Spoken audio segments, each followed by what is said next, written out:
सी students, उसमें जैसे कि मैंने बताया था कि लक्ष्मण, जैसे कि मैंने बताया था कल वाली क्लास के अंदर भी आप लोगों को कि एनआर टैक्सेशन का एक बेस और एक नींव मैंने रख लिया था आपके साथ।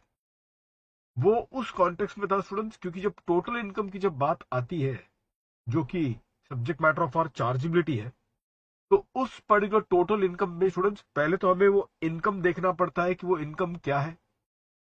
और जहां तक इनकम की बात है तो स्टूडेंट्स आप सभी लोग को पता है कि income means what, a revenue receipt plus the specified capital receipt. ये मैंने आपको कल बताया था कंक्लूजन के रूप में, रेवेन्यू रिसीट होगा plus the specified capital receipt. उसके बाद एक बार वो इनकम आपने असरटेन कर लिया, thereafter students the second step would be कि क्या वो इनकम सेक्शन 5 के स्कोप में फॉल होता है। और ये बहुत ही एक इंपॉर्टेंट डिस्कशन था जैनम। और वो डिस्कशन किस बात को लेकर था कि ये जो इनकम है स्टूडेंट्स, अगर तो आप नॉन रेसिडेंट अगर बन गए उस प्रीवियस ईयर में, अगर आप नॉन रेसिडेंट अगर आप बन गए, तो आपकी सिर्फ और सिर्फ दो ही कैटेगरी की इनकम को चार्ज किया जा सकता है under the act. Only the two categories of the income would be charge to tax under the act. सिर्फ वही दो कैटेगरी को ही आपने लेना है। चार्जिबिलिटी जिसकी होगी उसी की आगे कंपटीशन की जाएगी। मतलब जिस पे चार्ज ही नहीं है, तो क्या आप आगे बढ़ोगे कंपटीशन के लिए? The answer is no. ये बहुत ही इंपॉर्टेंट एस्पेक्ट है टैक्सेशन का, सिर्फ डीटी के लिए नहीं, आईडीटी के लिए भी, कि तय करो कि क्या चार्ज है। अगर है तो आप आगे बढ़ो। लाइक फॉर एग्जाम्पल, थोड़ा बहुत अगर आपने जीएसटी वीएसटी भी किया होगा, तो अगर मान के चलो स्टूडेंट्स, अगर कोई एक एक कोई ट्रांजैक्शन सप्लाई ही नहीं है, तो क्या आप वैल्यूएशन के प्रोविजन में आओगे? नहीं आओगे। वो कंपटीशन की बात कहता है ना, तो वैल्यूएशन तक हम पहुंचेंगे नहीं। या फिर चलो सप्लाई है, लेकिन उसकी प्लेस ऑफ सप्लाई कहां है? In the non taxable territory, India के बाहर, तो वो भी चार्जेबिलिटी के दायरे से बाहर हो गया। और चार्जेबिलिटी के दायरे से बाहर हो गया, तो क्या फिर आप अगले स्टेप में, जिसको हम बोलते हैं कंपटीशन, क्या कंपटीशन की तरफ पहुंचोगे आप? The answer is no. Same में यहां पर भी, कि अगर तो वो अमाउंट जो है वो आपका इनकम ही नहीं है, तब तो बात वहीं पे खत्म, आगे तो बढ़ना नहीं है अपने। अगर वो इनकम है, हाउएवर, वो इनकम है स्टूडेंट्स, लेकिन वो सेक्शन 5 के स्कोप में फॉल नहीं हो रहा है। क्यों नहीं हो रहा है? क्योंकि मान के चलो कि जो पर्सन है वो एक नॉन रेसिडेंट है, और ना तो ये जो इनकम उस नॉन रेसिडेंट का अक्रू हो रहा है इंडिया में, ना ही वो इनकम को उसने इंडिया में रिसीव किया है। तो उस पर्टिकुलर केस में भी हम लोग यही कंक्लूड करेंगे, क्या कंक्लूड करेंगे? कि भाई वो स्कोप से ही बाहर है। तो जब स्कोप से ही बाहर है, चार्ज से ही बाहर है, तो क्या आप आखिरी स्टेप जो कंपटीशन का है, क्या वहां तक आप पहुंचोगे? And answer is no. इसका मतलब स्टूडेंट्स ये है कि कंपटीशन उसी का किया जाएगा जिस पे चार्ज बनेगा। और चार्जेबिलिटी के मैं अब दो लेयर आपको दे चुका हूं। दो लेयर क्या है? पहला लेयर कि जो अमाउंट है वो इनकम होना चाहिए। इनकम का मतलब क्या है? Revenue receipt and the specified capital receipt. और दूसरा जो लेयर है चार्जेबिलिटी का, कि वो इनकम सेक्शन 5 के स्कोप में फॉल होना चाहिए। तब जाकर ही हम कह सकते हैं कि चार्ज एस्टैब्लिश हुई है। And only when the charge has been establish, कि अब हम थर्ड स्टेप में जाते हैं। और वो थर्ड स्टेप को स्टूडेंट्स हम लोग क्या कहेंगे? बिल्कुल सही कहा आप लोगों ने, competition. Competition students, in this context मैं आपसे स्टूडेंट तो एक छोटा सा सवाल पूछना चाहूंगा यहां पे, बस आंसर देने की कोशिश करना। अगर मान के चलो कि एक अमाउंट एग्जेम्प्ट है, अगर मान के चलो स्टूडेंट्स कि एक अमाउंट जो है वो एग्जेम्प्ट है, तो उस अमाउंट को क्या कहेंगे हम? कि उस पर चार्ज ही नहीं है, या चार्ज उस पर है? बताइए, ध्यान से मुझे बताना इस पे स्टूडेंट्स। मानव करते हैं ना, एनआर में करते हैं ये जो निटी ग्रिटीज है ना, ये डिस्कशन सेक्शन 9 की बात आप कह रहे हो, सेक्शन 9 की डिस्कशन हम लोग करेंगे, अभी एनआर में आएगा ये सारे पॉइंट। तो क्वेश्चन आप लोगों ने समझ लिया स्टूडेंट्स, जो मैंने पूछा आप लोगों से? क्या क्वेश्चन था? कि अगर कोई एक अमाउंट एग्जेम्प्ट है, तो क्वेश्चन ये है, क्या उस अमाउंट पे चार्ज ही नहीं है, या फिर उस अमाउंट पे चार्ज तो है? बताइए जनाब।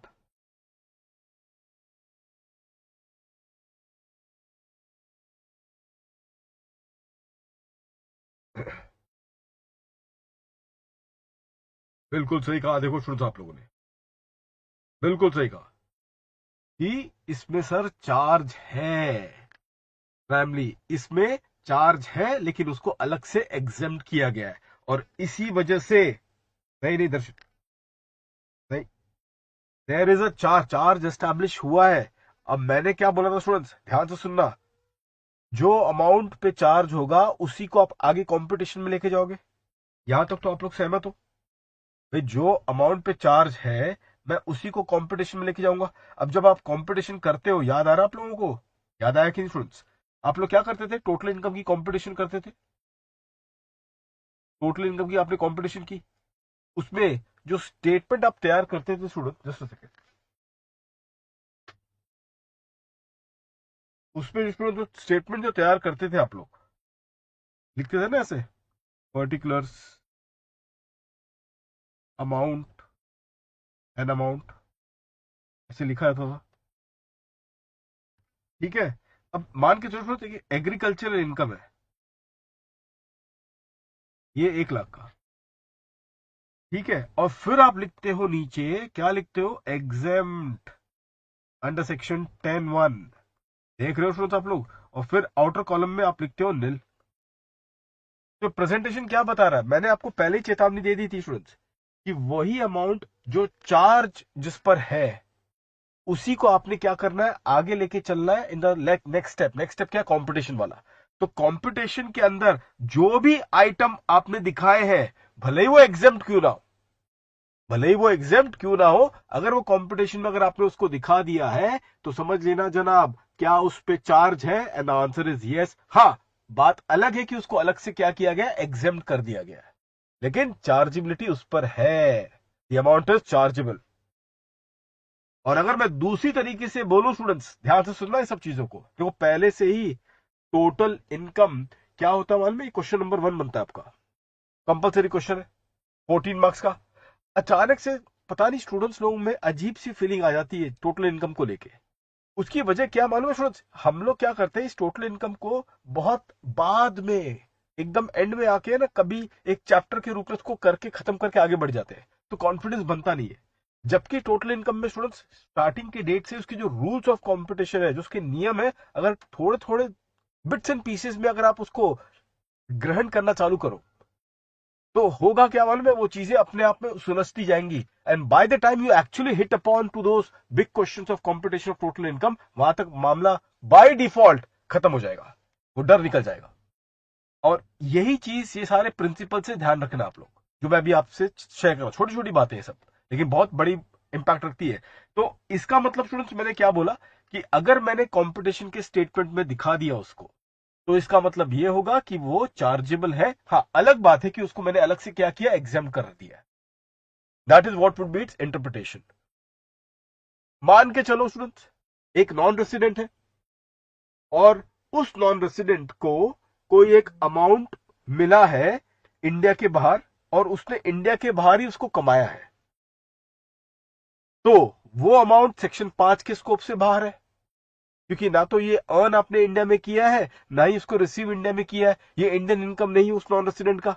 और आपसे क्वेश्चन पूछा गया है कि टोटल इनकम कंप्यूट करें आप। आपसे क्वेश्चन पूछा गया है कि आप इस पर्टिकुलर नॉन रेसिडेंट का टोटल इनकम कंप्यूट करके दिखाएं। जब टोटल इनकम कंप्यूट करोगे उस नॉन रेसिडेंट का आप, तो फिर आप खुद ही बता दो इस पूरे कॉन्टेक्स्ट में, क्या उस अमाउंट को आप इस स्टेटमेंट जो अभी बना रहा हूं मैं आपके लिए, उसमें क्या रिफ्लेक्ट करोगे और बोलोगे less, not chargeable under section 5, ऐसा लिखोगे आप? नहीं लिखोगे। उसका कोई भी रिफ्लेक्शन इस स्टेटमेंट के अंदर नहीं दिखेगा। क्यों? क्योंकि वो चार्जेबिलिटी के दायरे से बाहर है, और हम कंप्यूटेशन उसी का करते हैं जिसकी चार्जेबिलिटी बनी है। हाँ, बात अलग है कि हम उसे आगे चल के क्या करते हैं, एग्जेम्प्ट अगर करते हैं for the specific provision of exemption, तो वो भी हम स्टेटमेंट में दिखाकर उसको अलग कर देंगे। लेकिन जिस पे चार्जेबिलिटी है ही नहीं, वो स्टेटमेंट का हिस्सा कभी नहीं बनेगा। तो आप बोलोगे फिर सर उसके बारे में क्या करेंगे हम? उसको आप नोट्स में लेकर जाओगे। तो जो फुटनोट बनेगा सॉल्यूशन का, उस फुटनोट में आप लिखोगे कि देखो ये अमाउंट को हमने इसके लिए कंसिडर नहीं किया है इस टोटल इनकम के स्टेटमेंट में, because it does not fall with in the scope of the charge.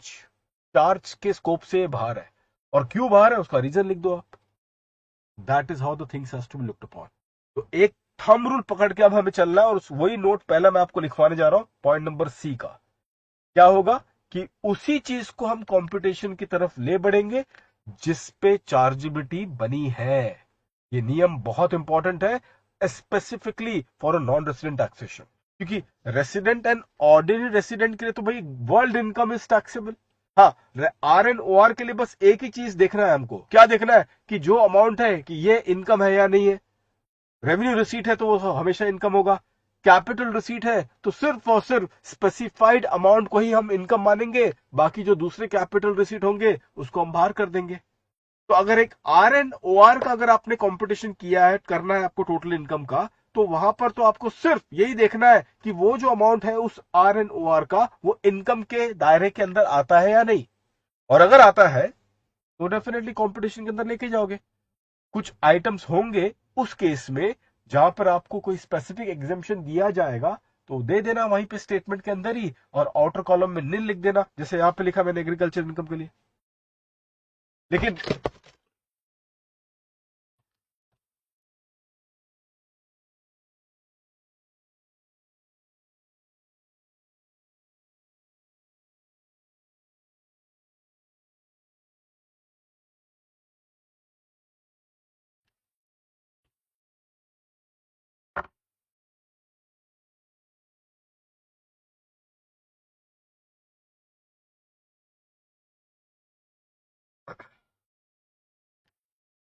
लेकिन स्टूडेंट्स,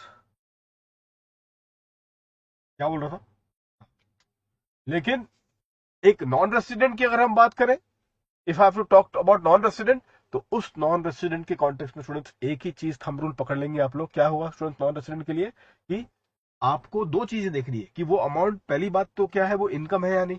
अगर वो इनकम है तब भी आपको एक और स्टेप देखना है चार्जेबिलिटी के लिए, क्या कि वो सेक्शन 5 के स्कोप में फॉल होता है कि नहीं।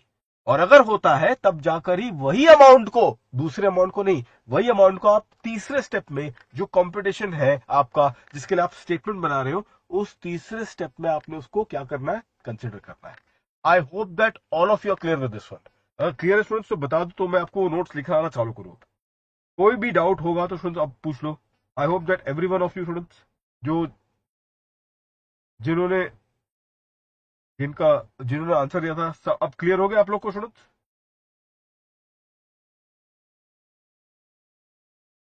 दर्शन, लक्ष्मण, अरे all clear with this one. चलिए स्टूडेंट्स, तो एक नोट्स अब चालू करते हैं, लिखवा देता हूँ स्टार्टिंग में आप सभी लोगों को। आइए स्टूडेंट्स, अच्छा मैंने कल वीडियो आप लोग को स्टूडेंट्स ग्रुप पे शेयर किया था पालकी वाला का, आप लोगों ने होपफुली देखा होगा, मोटिवेटेड भी फील किए होंगे आप लोगों ने स्टूडेंट्स। आइए point number C.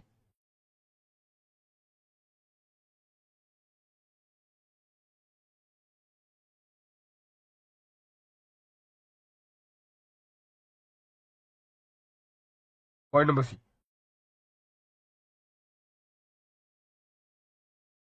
The scope of the total income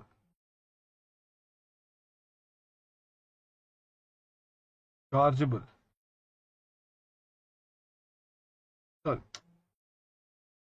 एक minute,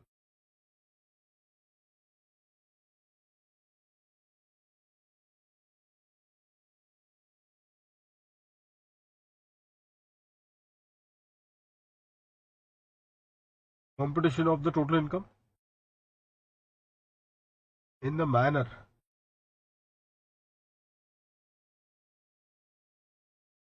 laid down under the act। अच्छा स्टूडेंट्स, एक चीज बस बता दो आगे बढ़ने के पहले, competition of total income in the manner laid down under the act. यहां पर स्टूडेंट्स ये जो एक्ट है ना, कभी भी नोटिस करके चलना आप लोग स्टूडेंट्स।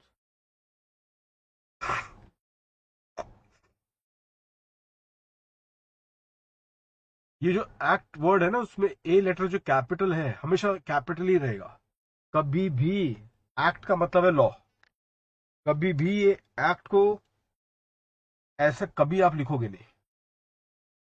ये चीज आप लोग देखना, आपने कितना भी अच्छा आंसर क्यों ना लिखा हो, अगर गलती से कहीं पर भी अगर एग्जामिनर को ये एक्ट में ए लेटर स्मॉल दिख गया ना, पूरा किए कराए पे पानी फेर दोगे आप लोग स्टूडेंट्स। तो never ever write a letter in small. हमेशा, ये जरूरी नहीं कि वो ये जो वर्ड है एक्ट, ये आपके सेंटेंस का पहला वर्ड आना चाहिए, जरूरी नहीं है पहला वर्ड हो, बीच में हो या आखिरी में हो, उससे कुछ फर्क नहीं पड़ता। ये लेटर ए हमेशा ही स्मॉल ही होगा, सॉरी हमेशा ही कैपिटल ही होगा। ठीक है। अच्छा, दूसरी और एक बात है स्टूडेंट, थोड़ा सा क्लियर करता हूँ, दिमाग में हिट हुआ है नहीं तो ये वैसे तो आता रहेगा। स्टूडेंट्स पूछते रहते सर ये सेक्शन सीए फाइल में लिखना रहता है कि नहीं लिखना रहता है? बिल्कुल लिखना रहता है, कोई ऑप्शन नहीं आपके पास। फाइनल सीए में तो उम्मीद की जाती है कि भाई सेक्शन आपको याद तो रखना पड़ेगा, आप नहीं करोगे तो कोई और याद रख रहा है, उसके आंसर्स की भाई फर्क तो पड़ता है। कोई एक बंदा सेक्शन कोट कर करके अपने आंसर्स बना रहा है, और एक बंदा बिना सेक्शन कोट किए अपने आंसर्स को बना रहा है। ऑब्वियसली कोई भी हो, एज अ ह्यूमन अगर मैं भी चेक करूं तो मैं भी इन्फ्लुएंस तो हो ही जाऊंगा उस बंदे से जिसने सेक्शन को कोट करके अपना आंसर को बनाया। तो सेक्शन तो आपने रिमेंबर करना है। आप लोग इतना सेक्शन कैसे याद रह जाएगा? हो जाएगा याद। आप पहले इंसान नहीं हो जिसको अल्टीमेटली फाइनल सीए में सेक्शन मैंने याद करवाया। हजारों स्टूडेंट्स अल्टीमेटली निकले हैं, उनको सबने सेक्शन कोड किया है और बेस्ट पेपर अवार्ड भी खींचा है उन्होंने। तो आप पहले इंसान उस कैटेगरी में नहीं हो। पहली बात तो ये आप लोग ध्यान रखना। दूसरी बात ये होता है ना, स्टूडेंट्स बोलते हैं कि सर आप ये भी बोलते हो कि डीटी का पेपर बहुत लेंथी होता है, तो सेक्शन अभी कैसे लिखेंगे? मान के चलो कि section 9 of the income tax act 1961 पूरा लिखना पड़ेगा, इनकम टैक्स एक्ट 1961। और यही परेशानी शायद आपको जीएसटी में भी होती होगी। सेक्शन तो रेफरेंस तो दे रहे हैं, बाद में तो उसका पूरा लॉ का नाम। अब हर आंसर में ऐसा लिखते जाऊं लिखते जाऊं लिखते जाऊं, तब तो अल्टीमेटली मेरा पेपर कंप्लीट होने से रहा, क्योंकि सब में सिर्फ सेक्शन 9 से काम नहीं चल रहा है, सेक्शन 9 ऑफ दैट एक्ट का भी रेफरेंस देना पड़ रहा है। तो उसका सरल उपाय जानते हो क्या स्टूडेंट्स? यहाँ पे एक बार आपने पहले आंसर में, ध्यान से सुनना ये वाला पॉइंट, अगर चाहिए तो कहीं लास्ट पेज में आपके छोटे छोटे टिप्स जो मैं बता रहा हूँ ना ये चीज को, तो टिप्स को काम करो स्टूडेंट्स, इसको अपने लास्ट पेजेस में नोट करना भी से स्टार्ट कर दो। अच्छा, और एक बात बता रहा हूँ स्टूडेंट्स, अपने नोटबुक का सीरियल नंबर करना जरूरी है। कुछ चीजें नहीं तो ये आगे चल के बीच में मैं आपको बताऊं, आप बोलोगे यार इतना लेट सर आपने बताया, हमने तो अभी तक सीरियल नंबर नहीं बनाया नोटबुक का। प्लीज अपने नोटबुक को सीरियल नंबर करें आप, क्योंकि आपको ये क्रॉस रेफरेंसिंग के लिए, अपने रिवीजन के लिए बहुत कारगर सिद्ध होगा। कभी कभी टेक्स्ट बुक का भी रेफरेंस देना पड़े ना, तो वो चीज आसान हो जाती है अगर आपके नोटबुक भी सीरियल नंबर है तो। जो अभी मैं टिप्स की जो बात कर रहा हूं ना, वो आप हो सके तो लास्ट पेजेस में जहां जहां पर भी कुछ कुछ बातें अगर आपको क्लास में लगती है कि एग्जामिनेशन के कॉन्टेक्स्ट में ये सारे स्ट्रेटेजिक पॉइंट है जो कि आपने क्या करना है उसको उतारना है, तो वो चीज को आपने एज अ लास्ट पेज के अंदर उसको इकट्ठा करना शुरू कर दीजिए। ताकि होगा क्या कि एक जगह पे क्या हो जाएंगे, एसिमुलेट हो जाएंगे, और फिर एंड में आपको ये रेफर करना आसान हो जाएगा, और उसको उस तरीके से याद रखना एग्जामिनेशन के कॉन्टेक्स्ट में आपके लिए आसानी हो जाएगी।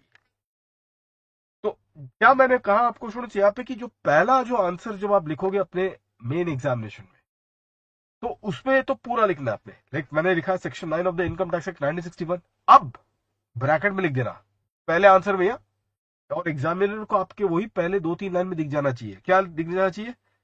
Here in after, hereinafter referred, hereinafter referred, referred as what? Referred as an act. इसका मतलब क्या है स्टूडेंट्स कि अब इसके बाद मैं इसको पूरा बोलूंगा only as an act, hereinafter referred as an act. इसका मतलब ये होगा, ये तो चलो क्वेश्चन नंबर 1 हो गया। अब मान के चलो कि दूसरा क्वेश्चन नंबर 1 बी अभी मैं आंसर कर रहा हूं, ये 1 का आंसर दे दिया, 1 बी में मुझे सेक्शन नंबर 12 को रेफर करना है, तो सेक्शन 12 ऑफ, अब मैं क्या लिखूंगा स्टूडेंट्स? Of the act. बात खत्म हो गई।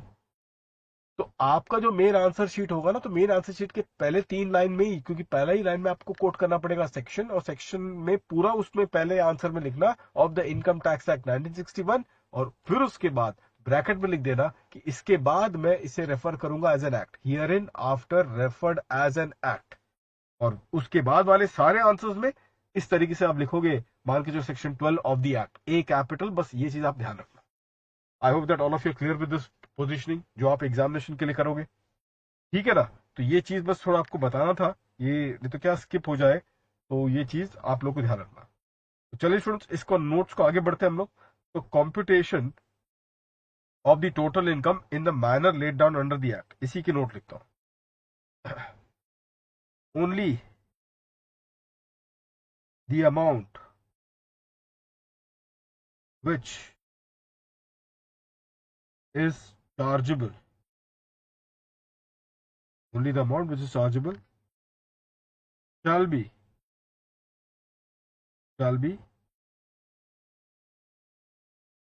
taken further,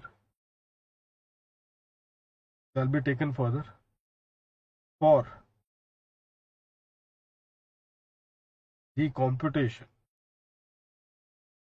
the computation,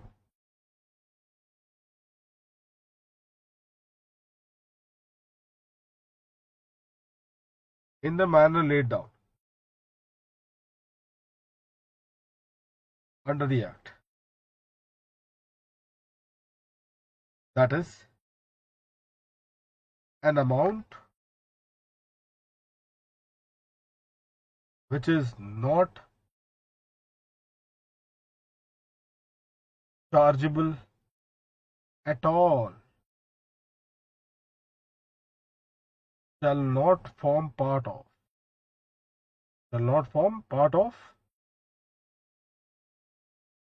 the computation process.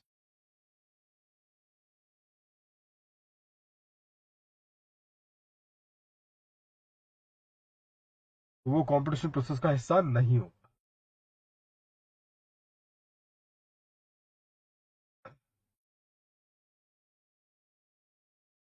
An income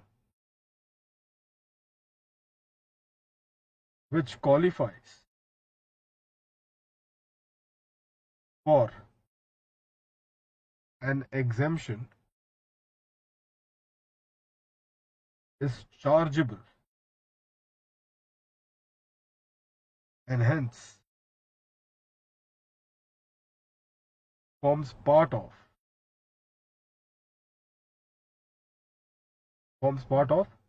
the statement of computation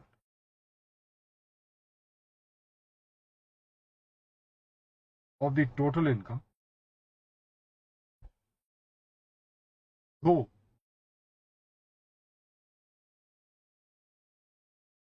the net amount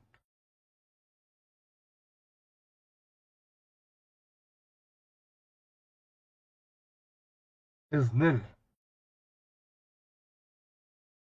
The net amount is nil of such income on account of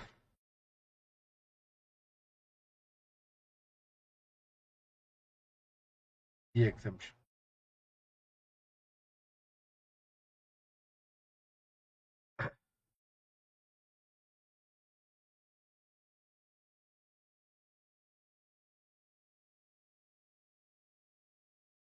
Under the Act, comma, therefore, comma, the following amount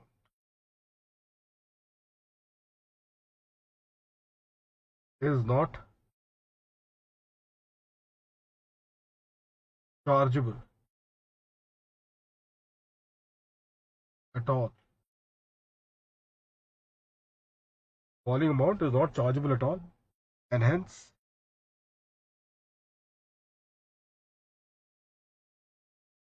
shall not be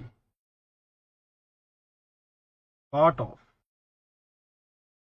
the statement of computation of total income. और वो कौन सा amount है?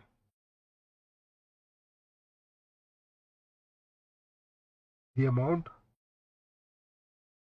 which does not qualify for income does not qualify as income, और वो कौन सा amount होगा? Revenue receipt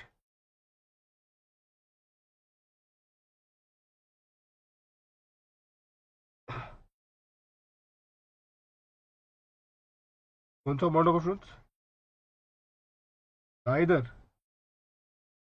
a revenue receipt nor a specified capital receipt, or B, the amount though considered as an income but does not fall within the scope of charge under section 5.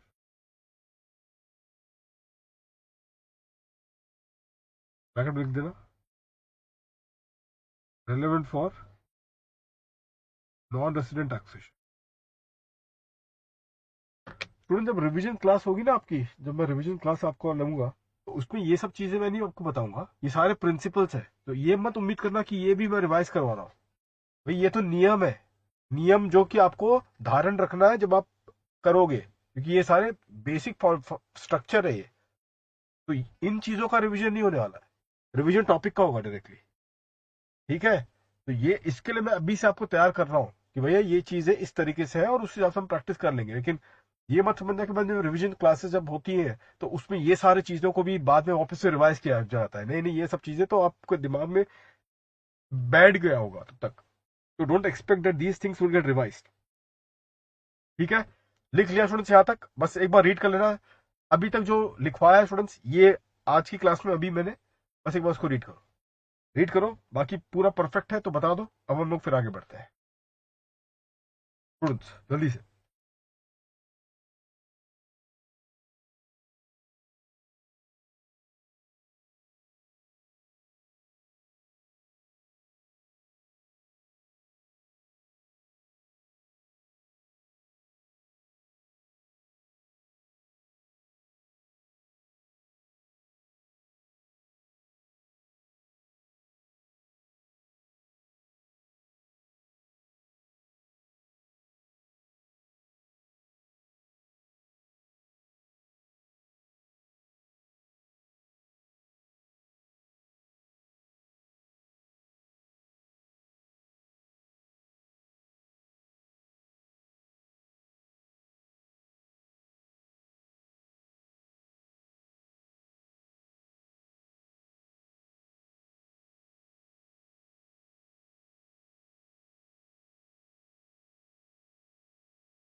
Confirm कर लिया students? एक बार read कर लिया तो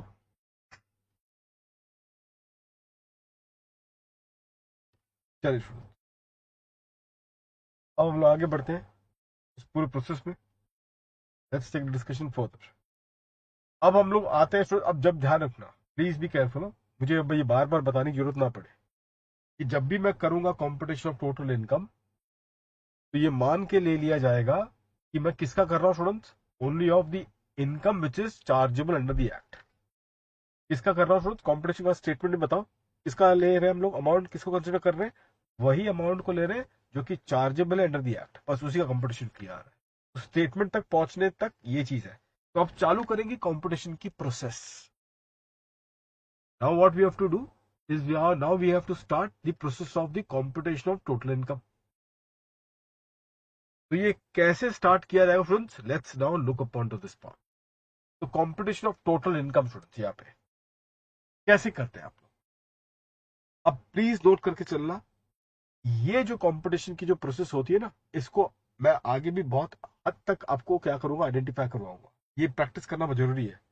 सबसे पहला नियम होता है स्टूडेंट्स कि वो जो क्वालिफाइंग अमाउंट है, ये क्वालिफाइंग अमाउंट का मतलब, क्वालिफाइंग अमाउंट का मतलब है वो अमाउंट जो कि चार्जेबल है अंडर द एक्ट। ठीक, मैं उसको क्वालिफाइंग अमाउंट के नाम से बोल रहा हूँ। तो ये जो क्वालिफाइंग अमाउंट है, आपको पहले डिसाइड करना पड़ेगा कि ये 5 हेड में से किस हेड के अंदर ये क्लासीफाई होगा। तो सबसे पहला स्टेप जो होता है ना कंपटीशन का ऑफ द टोटल इनकम, वो क्या स्टेप है, the step is the classification of the qualified amount in the relevant heads of income. पहला स्टेप मेरे साथ सुर से सुर लगा के बोलिएगा students, what is the first step of the computation of the total income?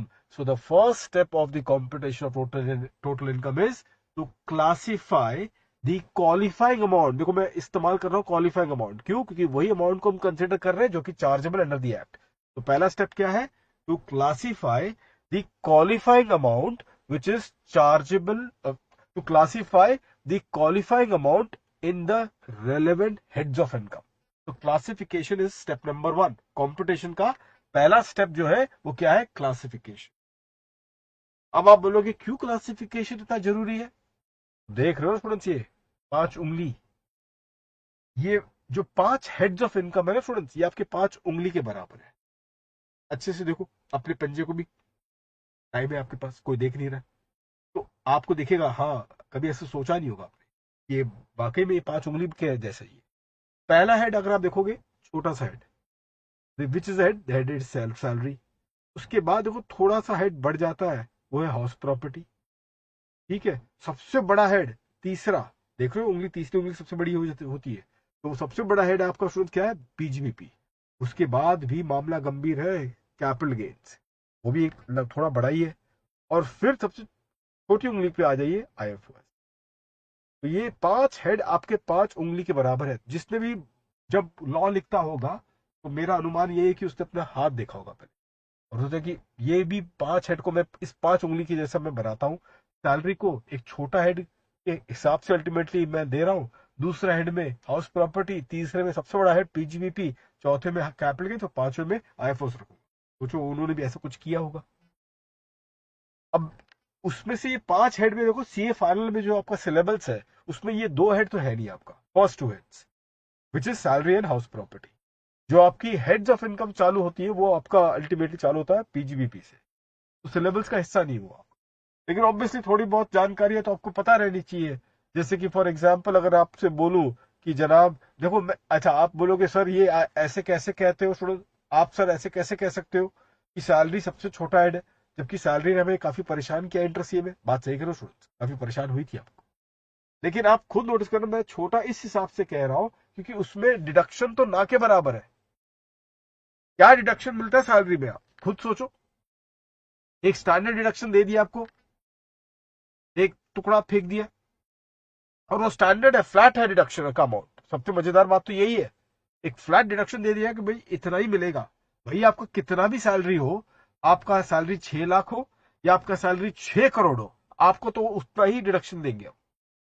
बाकी एक दो और टाइम पास वाले डिडक्शन है, प्रोफेशनल टैक्स, और एक आपका एंटरटेनमेंट अलाउंस है, वो भी गवर्नमेंट एम्प्लॉयज को ही मिलता है। तो ये 3 डिडक्शन तो है सैलरी के एंड में।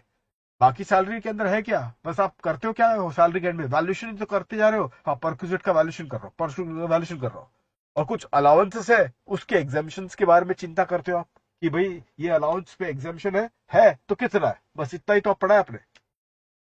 तो कोई हेड्स ऑफ इनकम बड़ा है या छोटा है, उसका मापदंड जनरली हम लोग लेते हैं कि उसमें डिडक्शंस कितने आपको मिलते हैं, कितने डिडक्शंस आपको मिलते हैं स्टूडेंट, और उस डिडक्शंस की वैल्यू क्या होगी, उसके आधार पर तय किया जाता है कि हाँ भाई वाकई में स्टेक बड़ा है।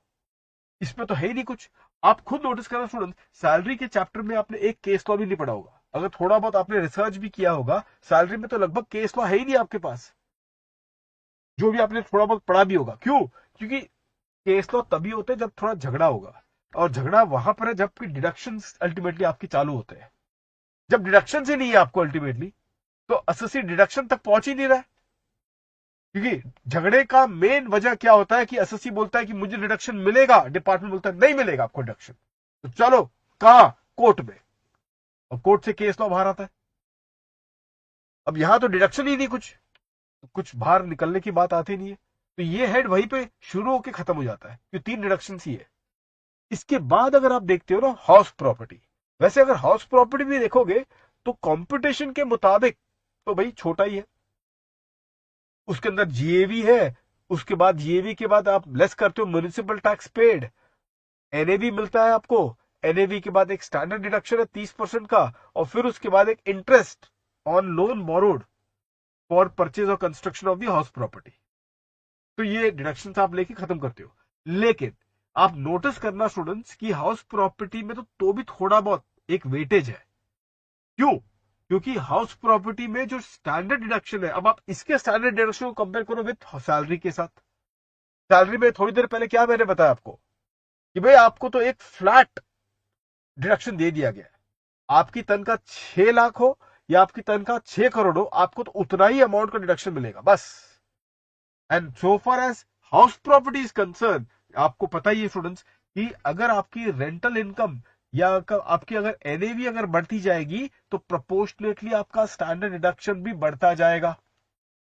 तो deduction is directly proportional to deduction is directly proportionate to your NAV.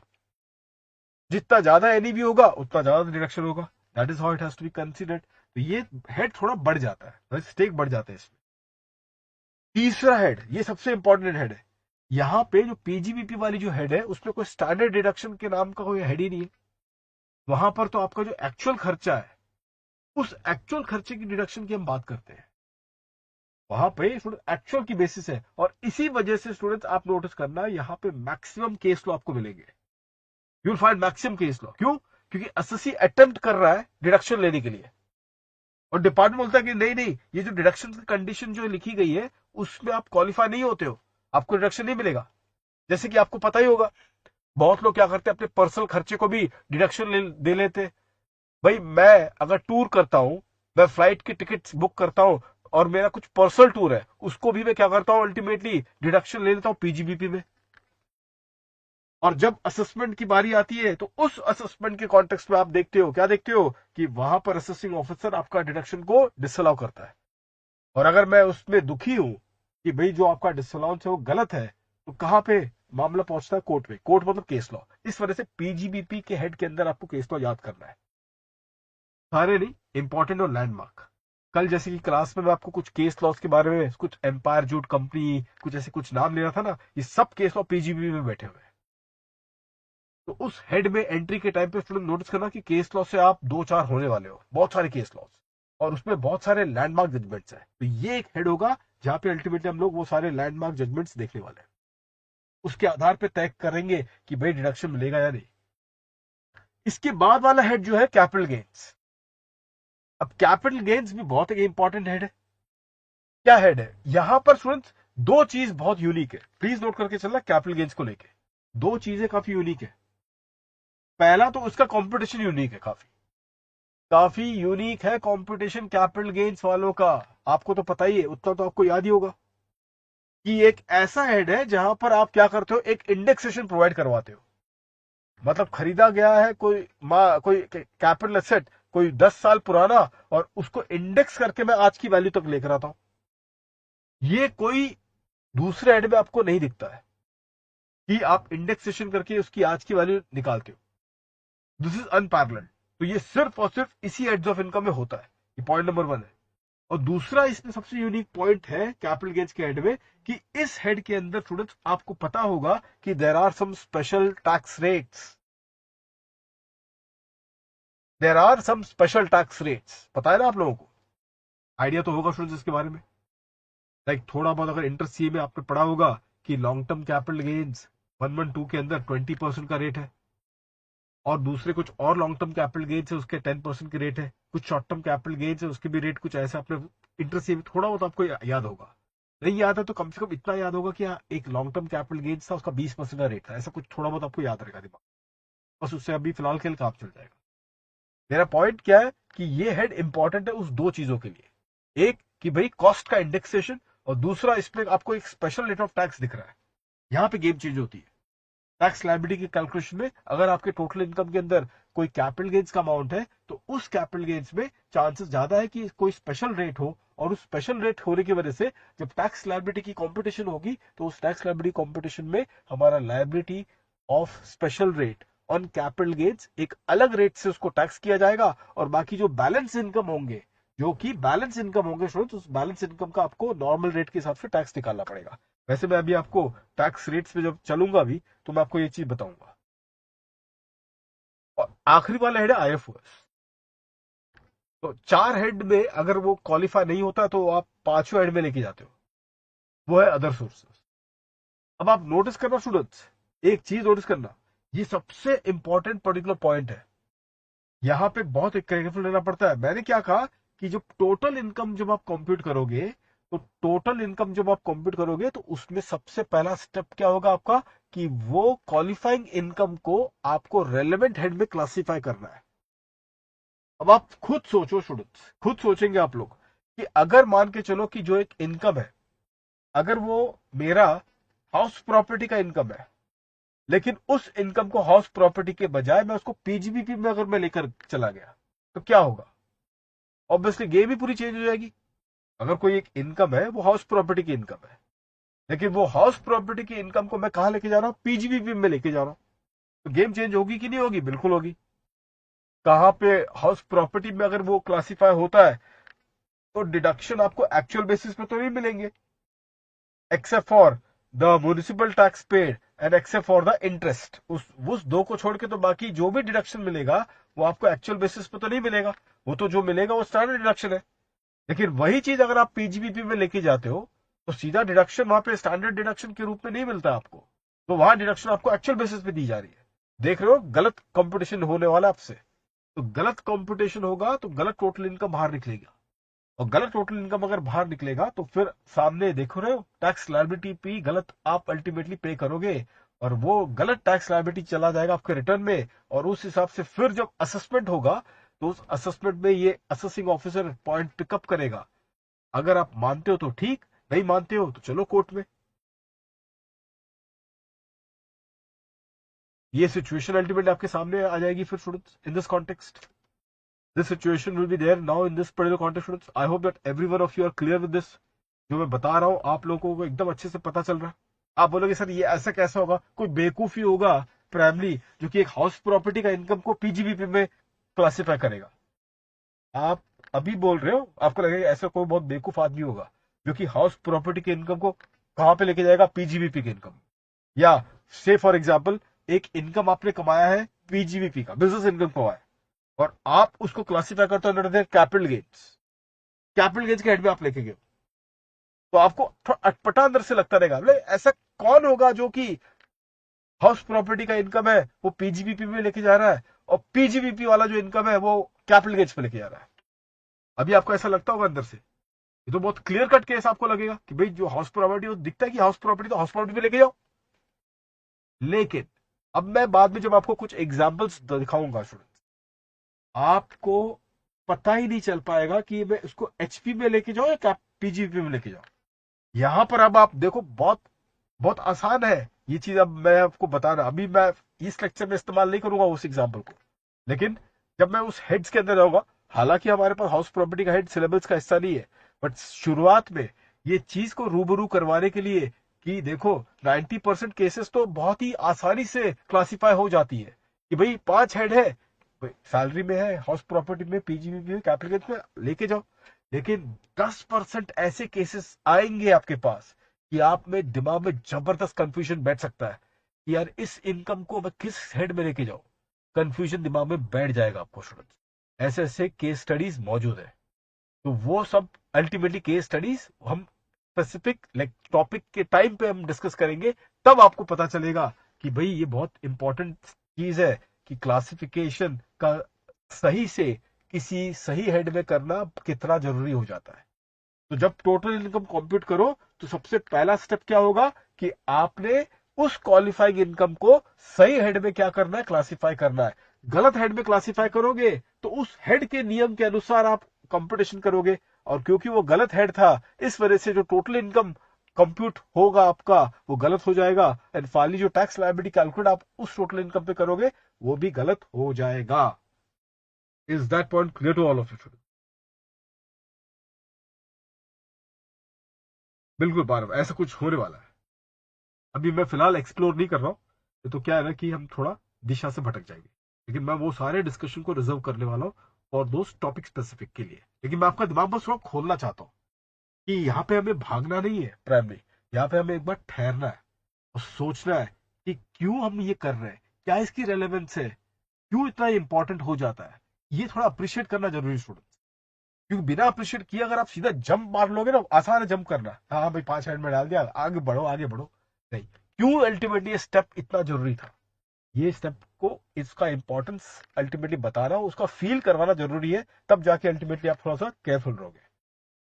तो इस वजह से स्टूडेंट्स आइए ये पॉइंट पे आपको लिखवा देता हूं। पहले लिखेंगे स्टूडेंट्स, यहाँ पे लिख दिया आपने, यहाँ पे इस कॉन्टेक्स्ट में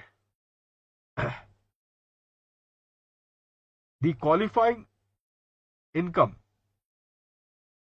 अब मैं सवाल करूंगा स्टूडेंट, क्वालिफाइंग इनकम ब्रैकेट में क्या लिख रहा हूं, that is the income which is subject to charge, the income which is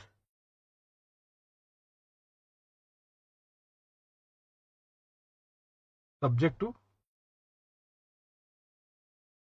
charge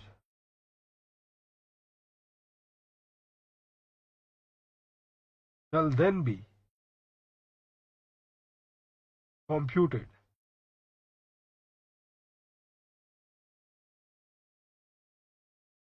in the manner laid down under the act। अगले पैराग्राफ में आ जाओ। The first step of the computation is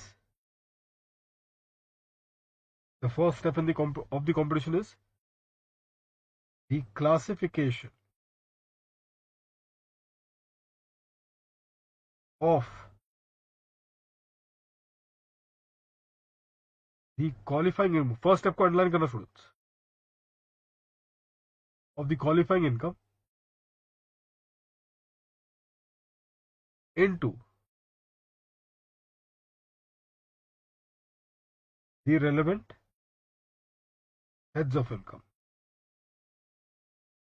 heads of income into relevant heads of income, full stop। For this purpose, for this purpose,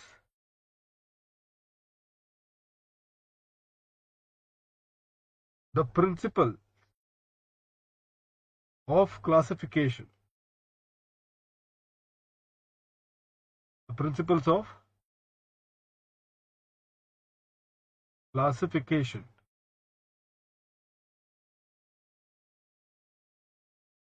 should be followed।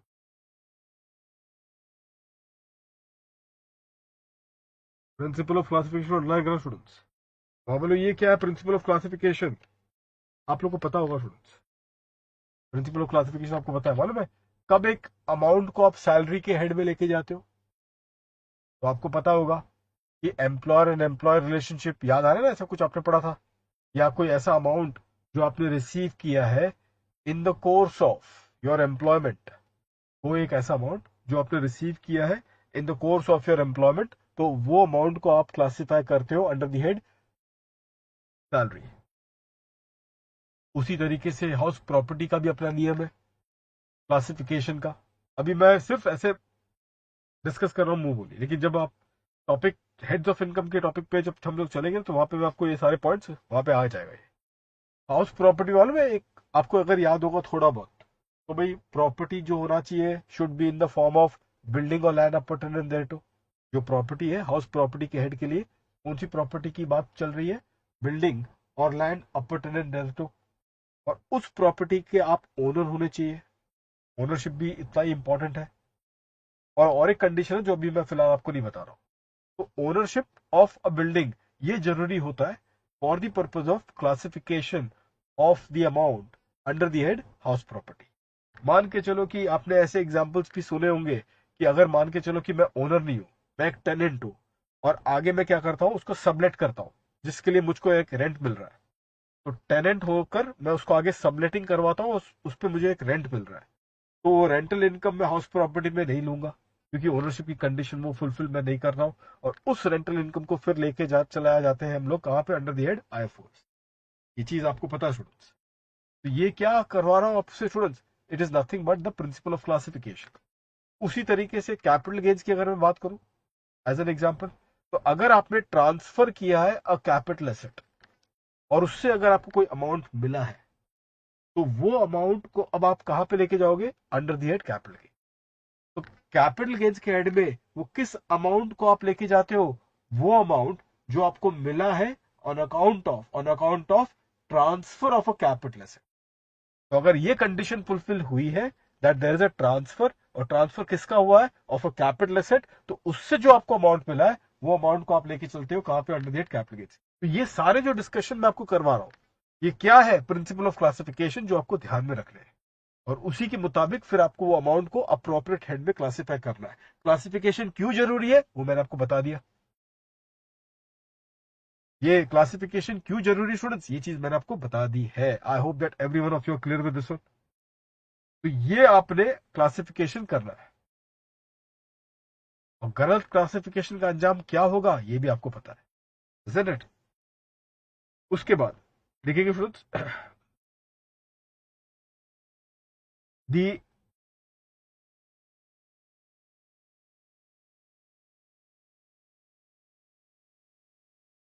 Correct classification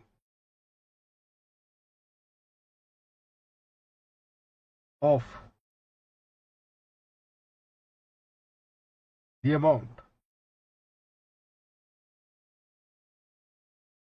is mandatory since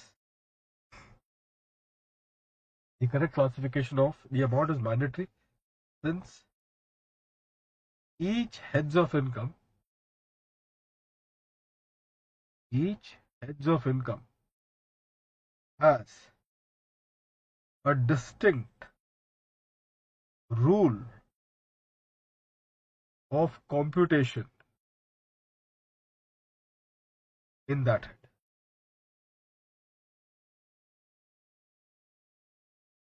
Correct classification of the amount is mandatory since each heads of income has a distinct rule of computation in that head. तो क्या है friends? यहाँ पे distinct rule of competition है इन that head. इस वजह से क्या है? करेक्ट क्लासिफिकेशन काफी जरूरी है। ठीक है, अगले पैराग्राफ में लिखना। Once the income is classified properly, then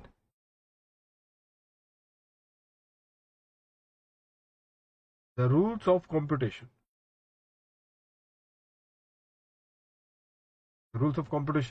in that head should be followed in order to arrive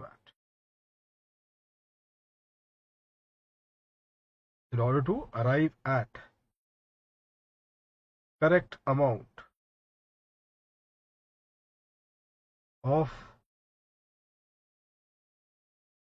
computed income in that head.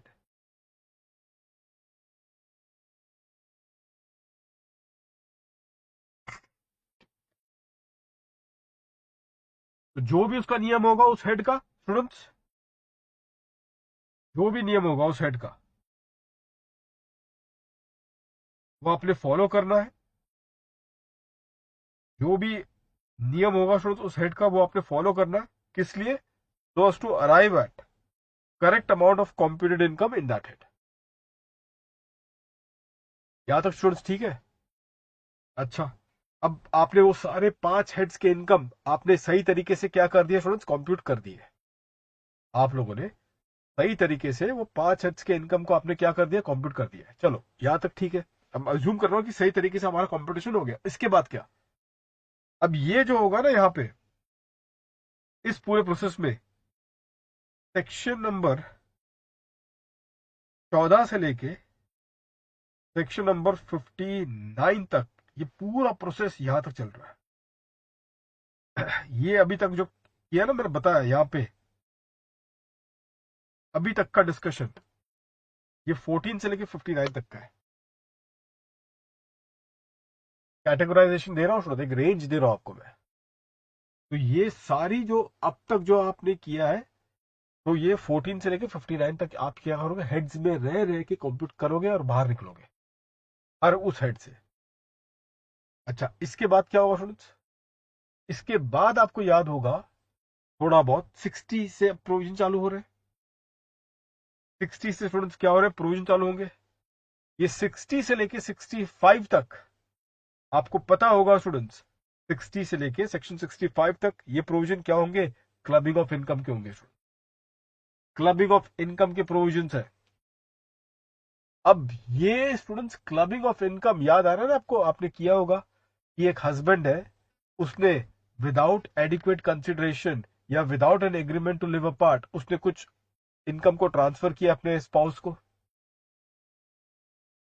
और वो क्यों कर रहा है आपको तो पता ही है, क्लबिंग का उद्देश्य क्या है। अब आप खुद नोटिस करना स्टूडेंट्स, क्लबिंग किस केस में की जाती है? थोड़ा सोचो स्टूडेंट्स इसके बारे में। सोचो क्लबिंग क्यों करते हैं हम लोग? क्या वजह होती है क्लबिंग का प्रोविजन डालने की? वजह क्या होती है इस केस में? सोच के देखो स्टूडेंट्स, ये चीज बहुत इंपॉर्टेंट होती है। ये सारी बातें इस कॉन्टेक्स्ट में क्यों क्लबिंग हो रही है यहाँ पे इस सिचुएशन में?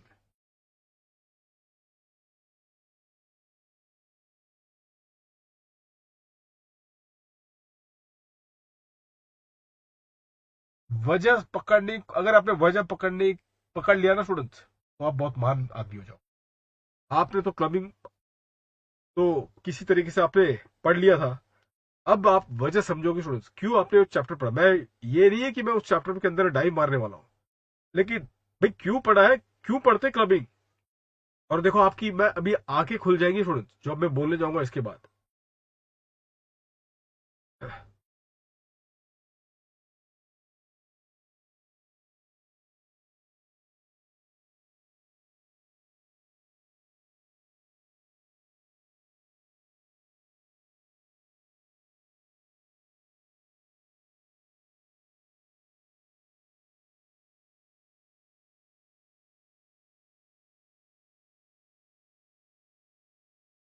सही जनाब।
इनकम डाइवर्स ना हो इसलिए, to take the tax from person who earns that income in reality.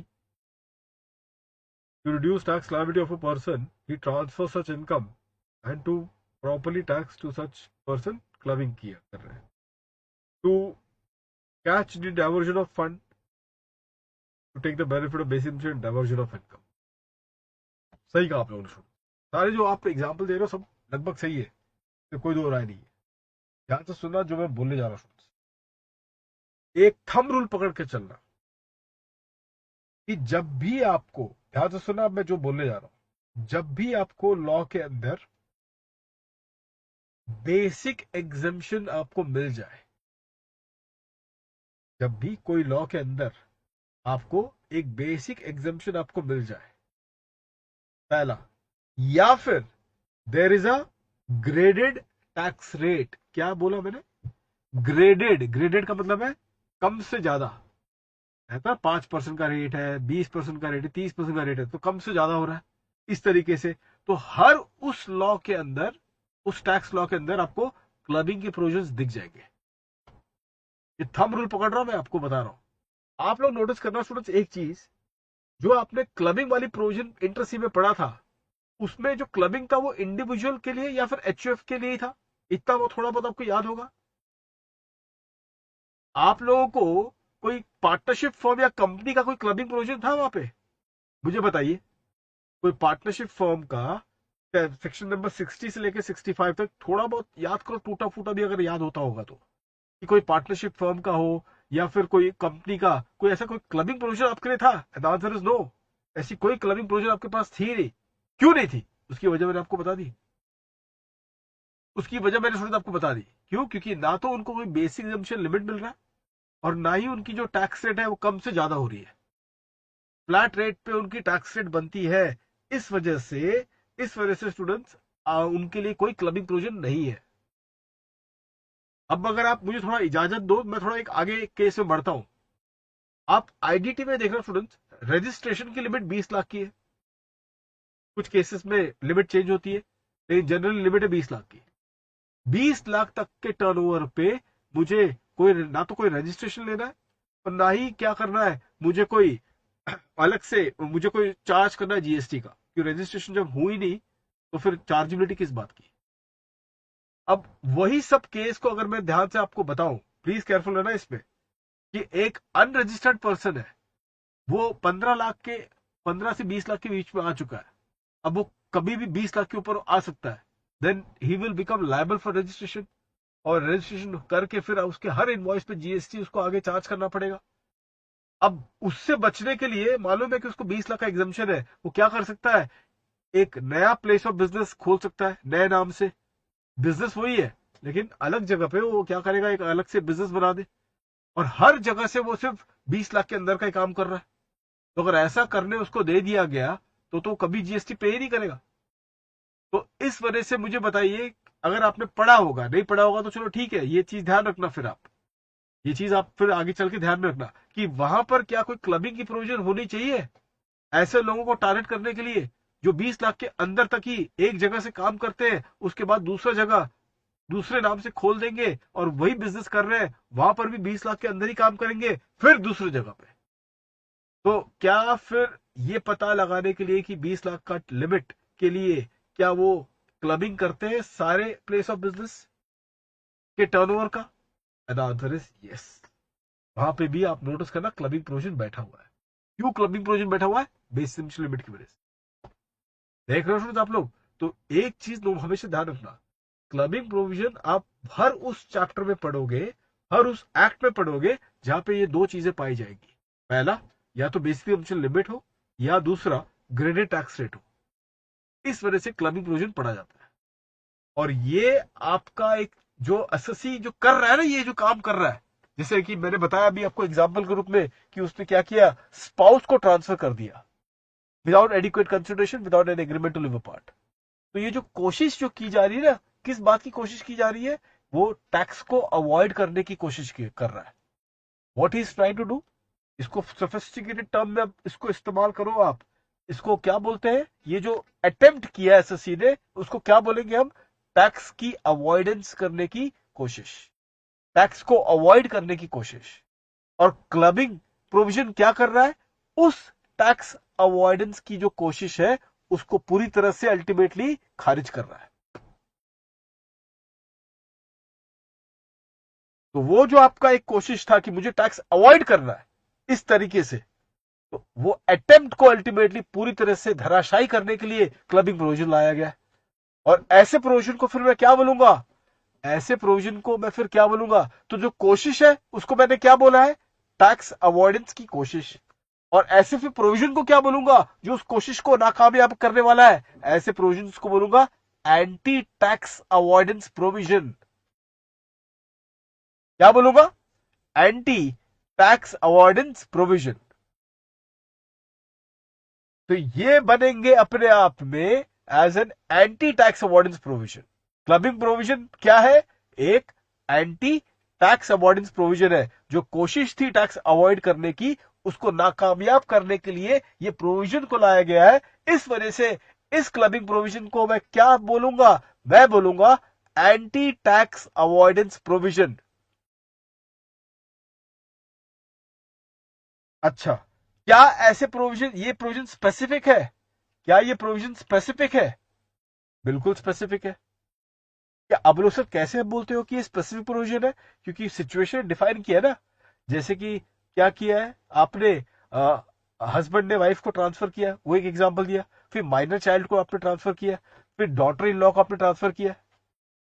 ये सारे सिचुएशन आपने क्रिएट किए लॉ के अंदर, तो सारे सिचुएशन स्पेसिफिक है। मान के चलो कि दादाजी ने अपने पोते को ऐसा कोई ट्रांसफर किया होगा, तो दादाजी ने अगर अपने पोते को अगर ऐसा ट्रांसफर किया है, तो क्या उस पर क्लबिंग प्रोविजन बैठता है। याद करो, थोड़ा बहुत याद अगर आपने किया होगा, थोड़ा बहुत टूटा फूटा ट्यूबलाइट जल रहा है, ऐसा कोई प्रोविजन पड़ा था आपने, दादाजी ने अपने पोते को ट्रांसफर किया, ऐसा कॉम्बिनेशन था उस प्रोविजन में, ऐसा तो कुछ कॉम्बिनेशन नहीं था। तो कहने का मतलब क्या है कि भाई जो कॉम्बिनेशन दिए गए वो स्पेसिफिक कॉम्बिनेशन है, इसके बाहर कोई और कॉम्बिनेशन होगा, वहां पे क्लबिंग प्रोविजन काम नहीं करेगा। इसके बाहर और कोई अगर कॉम्बिनेशन अगर होगा, तो वहां पे ये जो 60 से लेके 65 के जो प्रोविजन है वो काम नहीं करेंगे। तो कहने का मतलब क्या है, ये जो 60 से लेके 65 का प्रोविजन है, ये एक specific specific anti tax avoidance provision है, specific anti tax avoidance provision है। लेकिन आप बोलोगे लेकिन सर ये तो गलत हुआ ना, ऐसे तो अब तो आसानी से बहुत लोग क्या करेंगे, इसका तो तोड़ निकाल देंगे। ये तो पता नहीं कोई पुराने जमाने का प्रोविजन लगता है हमको पढ़ के। आज के दिन में तो कोई दादाजी पोते को ट्रांसफर करे तो करोड़ों की चीजें ट्रांसफर की जा रही है,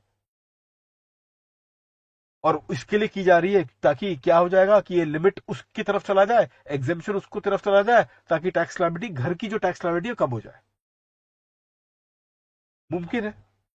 भाई भाई को ट्रांसफर कर रहा है, अब भाई भाई के लिए नहीं है, हस्बैंड वाइफ के लिए है, और वाइफ हस्बैंड के लिए है।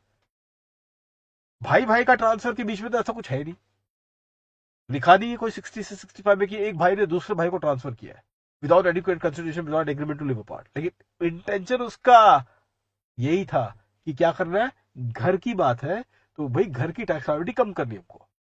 तो क्लबिंग में जो है प्रोविजन वो तो स्पेसिफिक है, फिर उसके बाहर भी तो ट्रांसफर किए जा सकते हैं जहां पे ओवरऑल टैक्स लायबिलिटी कम हो जाए। उसको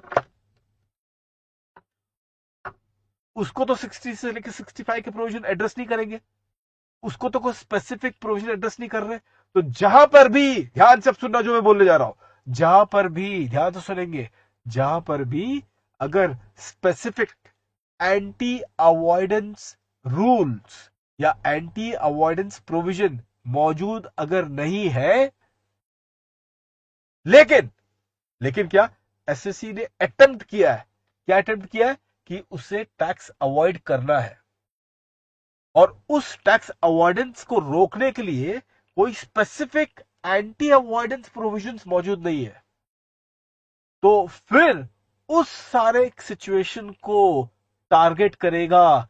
एक अलग से एक चैप्टर इनकम टैक्स एक्ट में दिया गया है, और उस चैप्टर का नाम है the general anti avoidance rule. क्या है, जनरल एंटी अवॉइडेंस वाले प्रोविजंस, तो आपको इस इनकम टैक्स एक्ट के अंदर स्टूडेंट्स मिलेगा, क्या मिलेगा? एक स्पेसिफिक प्रोविजन जो कि स्पेसिफिक सिचुएशंस को टारगेट करेंगे। वो they are going to target specific provisions of the specific, किसके लिए? कोई टैक्स अवॉइड करने की कोशिश कर रहा है तो उसके लिए आपको कोई स्पेसिफिक प्रोविजंस आपको मिलेंगे जो कि उस चीज को टारगेट करेगा। मैंने एग्जांपल दे दिया आपको, क्लबिंग प्रोविजन। लेकिन बहुत सारे सिचुएशंस ऐसे हो सकते हैं जहां पे स्पेसिफिक प्रोविजन मौजूद ना हो, लेकिन इंटेंशन एसएससी का क्या है कि उसको टैक्स को अवॉइड कर रहा है। तो अब उन सारे सिचुएशंस को कैसे एड्रेस करें, तो उसके लिए एक अलग से चैप्टर बनाया गया है जिसका नाम है the general anti avoidance rule. और वही एक चैप्टर आपको मिलने वाला है in the non resident taxation भी, जो आपको मॉड्यूल में जो डिस्पैच होने वाली है, तो उसमें यही जनरल एंटी अवॉइडेंस रूल मैंने उस चैप्टर में मॉड्यूल में रखा हुआ है। तो ये अल्टीमेटली पॉइंट आता है। इसके बाद 59 के बाद क्लबिंग प्रोविजन हम शुरू करते हैं। और क्लबिंग प्रोविजन का असली सार क्या है? असली मैंने सार आपको बता दिया इसमें। लिखेंगे friends, section 60 to section 65।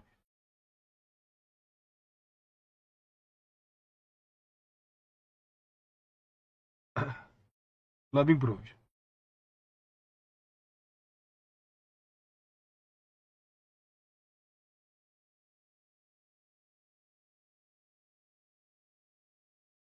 The income so computed above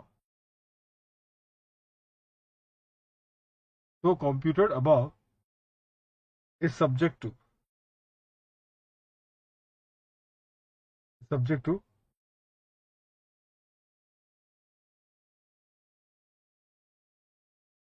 the clubbing provision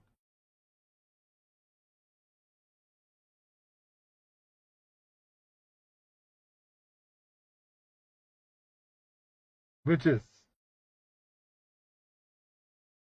essentially, उसको क्या बोलते हैं students? Essentially a specific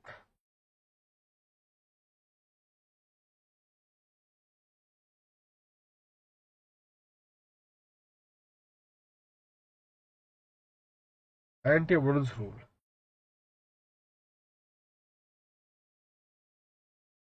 sir,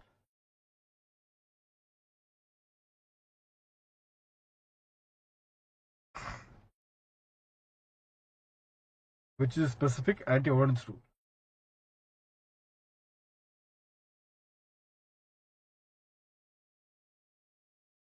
A clubbing provision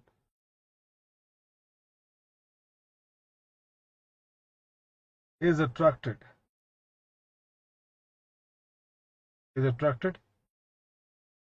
if one of the following situation exists.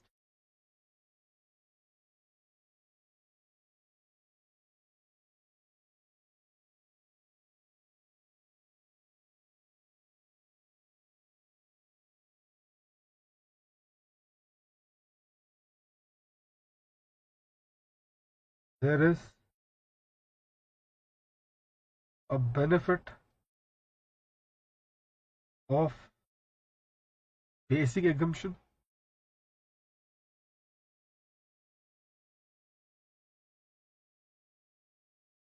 और दूसरा क्या है स्टूडेंट्स?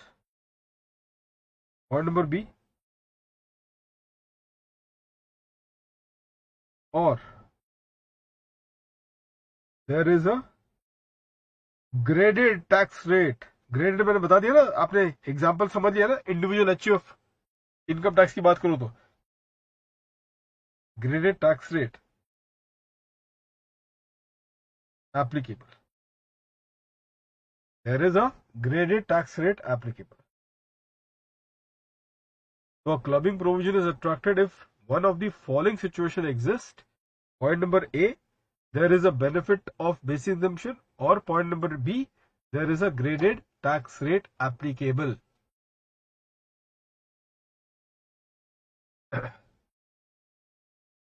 ठीक है। अब स्टूडेंट्स यहां पे इसके बाद आप नोटिस करेंगे फिर क्या होता है यहाँ पे स्टूडेंट्स, बताइए। इसके बाद वाला सिनारियो, इसके बाद वाला जो सिनारियो है वो कुछ इस प्रकार से है स्टूडेंट्स। यहाँ पे इन दिस कॉन्टेक्स्ट मैंने क्या बोला था, इट इज पर्टिनेंट लिख देना स्टूडेंट यहाँ पे।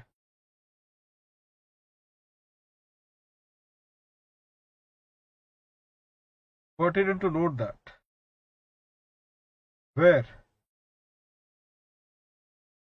There is an attempt of tax avoidance, there is an attempt of tax avoidance for which there is no specific, for which there is no specific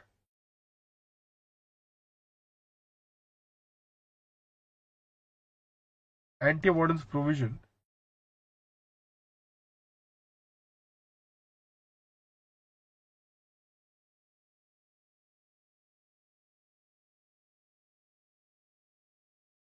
then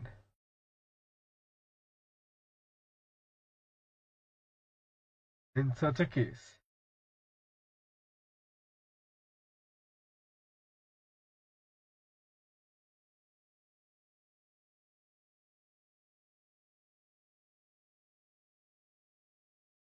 then in such a case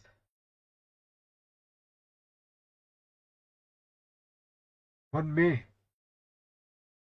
have to see the applicability, बताइए किसकी applicability,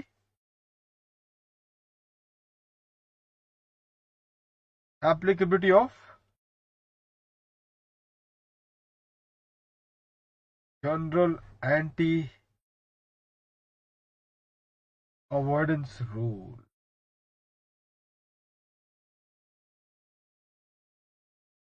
तो अब आपको पता चल गया ना difference.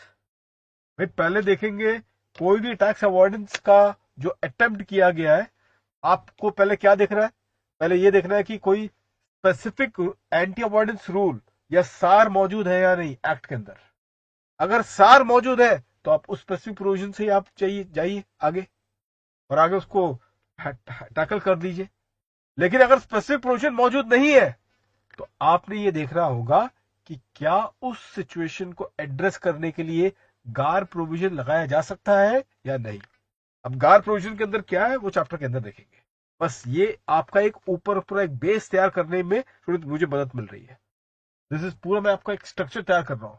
अब एक बार स्ट्रक्चर रेडी हो जाएगा ना, फिर उससे खेल में मजा आएगा स्टूडेंट्स।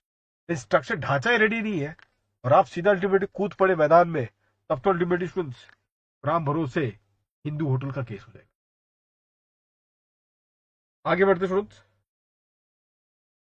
क्लबिंग प्रोविजन यहां तक। इसके बाद स्टूडेंट्स कुछ प्रोविजंस है 66 से लेके 69 तक, वो कुछ स्पेसिफिक प्रोविजन है, मैं अभी चर्चा उसको करूंगा नहीं, आएगा जब आएगा तब देख लेंगे। फिर 70 से लेके 80 तक बताइए कौन सा प्रोविजन चलता है। 70 से लेके 80 तक बताइए जनाब वो कौन सा प्रोविजन एप्लीकेबल होता है। 70 से 80 पता होना चाहिए स्टूडेंट्स। सर सेक्शन में के बारे में मत पूछो, सेक्शन से हम थोड़े से नर्वस हो जाते तो होने दो। मैंने बताया ना कि याद तो करवा के रहूंगा आप लोगों को किसी भी तरह, चाहे कुछ भी हो जाए। 70 से लेके 80 फ्रूट्स बताइए।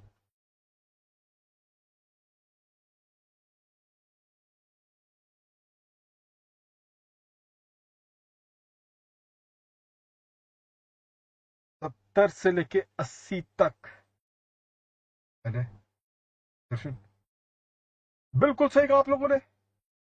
These are the provision relating to set off or carry forward and set off of losses। तो ये जो प्रोविजन है स्टूडेंट्स वो किसके लिए लागू होंगी, सेक्शन 70 टू सेक्शन 80।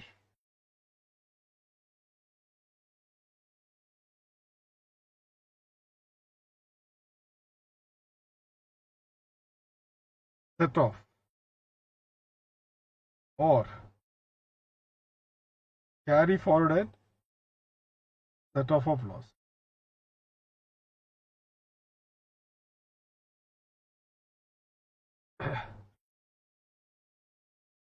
तो जो 70 से लेके 80 है ना स्टूडेंट्स, ये इस पूरे कॉन्टेक्स्ट में अल्टीमेटली आ रहा है।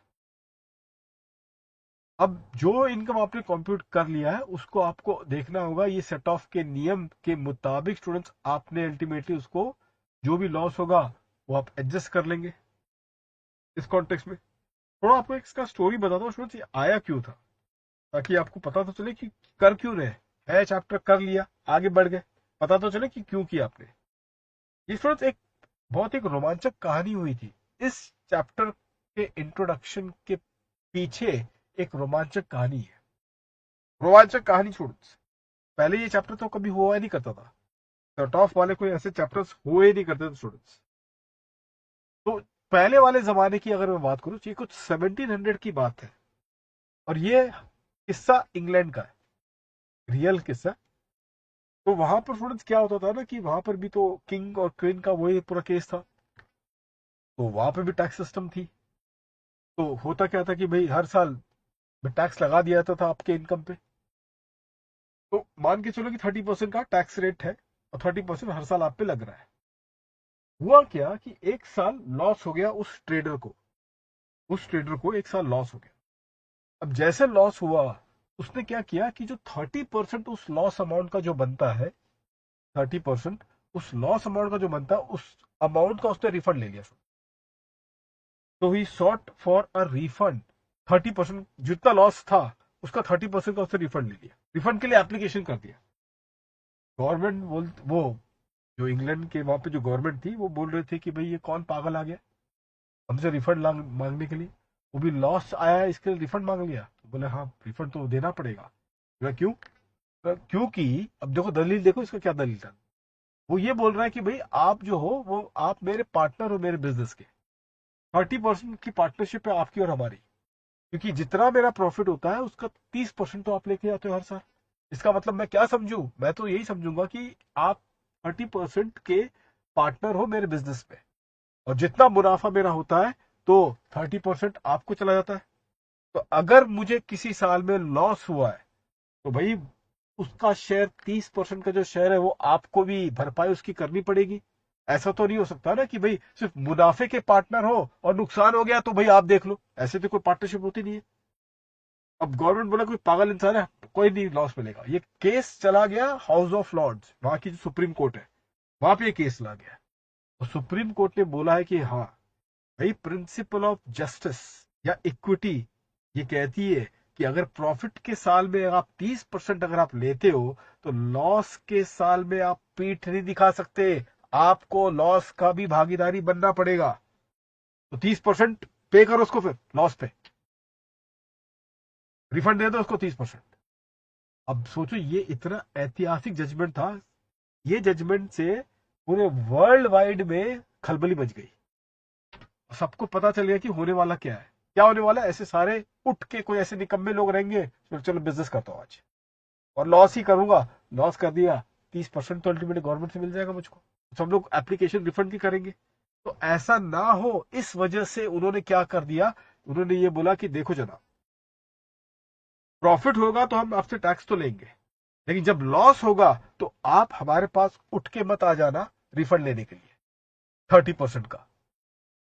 उस साल में जिस साल आपको लॉस हुआ है, आपको हम ज्यादा से ज्यादा अपनी तरफ से क्या करेंगे कि ये जो लॉस है आपको कैरी फॉरवर्ड करने का आपको मौका मिल जाएगा, so that you can carry for these losses in subsequent period. और उस सब्सिक्वेंट पीरियड में आप क्या करोगे, उस लॉस को आगे सेट ऑफ करोगे फ्रॉम योर पर्टिकुलर इनकम, जो इनकम है आपका और जो नियम हम आपको दे रहे हैं।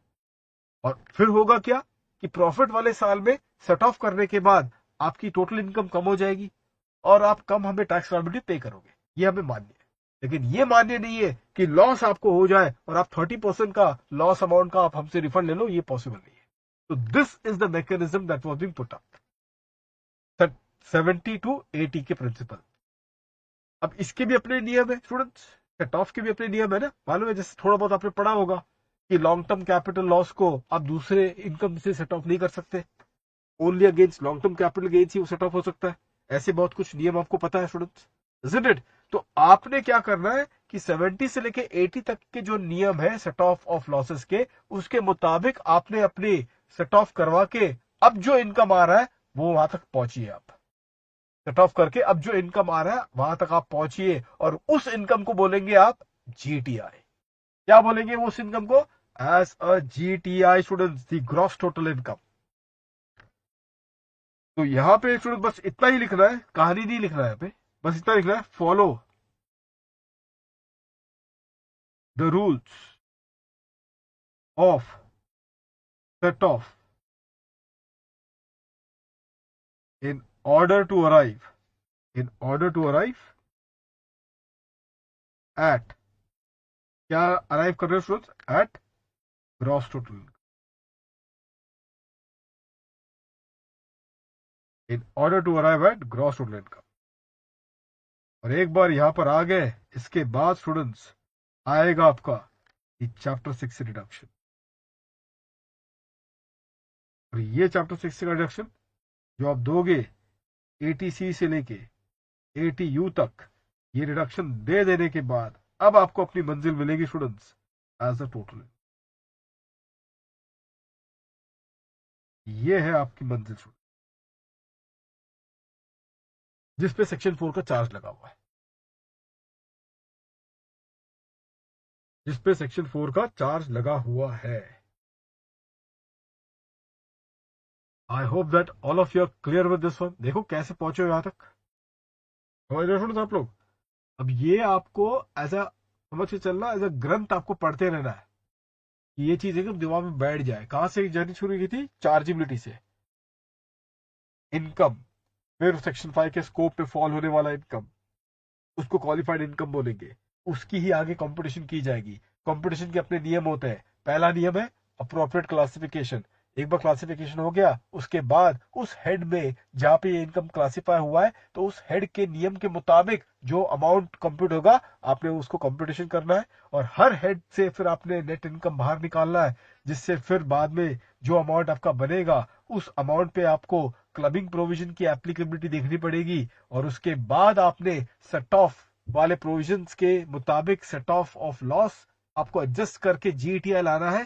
जीटीआई एक बार आपने ला दिया, जो चैप्टर 6 से रिडक्शन बनते होंगे वो दे के आपने टोटल इनकम तक पहुंचना है, जिसकी चार्जेबिलिटी हो रही है अंडर सेक्शन नंबर 4। जिसकी चार्जेबिलिटी हो रही है कहां पे? Section number 4। Is that point clear to all of you? अब मैं आपको बताऊं स्टूडेंट्स, यहाँ पे चलो, यहाँ पर आ ही गया हो तो चैप्टर 6 के बारे में थोड़ी सी जानकारी बता देता हूं। यहाँ पे अगर आप देखोगे ना, एटीसी टू एटीयू, बहुत सारे प्रोविजन आपके इंटर सीए के प्रोविजन है, लेकिन वो फाइनल सीए में भी है। जैसे कि एटीसी पकड़ लो, पहला ही सेक्शन पकड़ लो। और बहुत सारे जो इसके प्रोविजन है ना स्टूडेंट्स, ये बड़े डिडक्शन है, बड़े डिडक्शन, जहां पे डिडक्शन आपको इनकम पे मिलता है। तो टेक्निकली स्पीकिंग अगर मुझे चैप्टर 6 को डिवाइड करना पड़े ना, तो मैं इसकी डिवीजन ऐसा कुछ कर सकता हूं। इसको अल्टीमेटली स्टूडेंट्स दो चीजों में डिवाइड कर सकता हूं।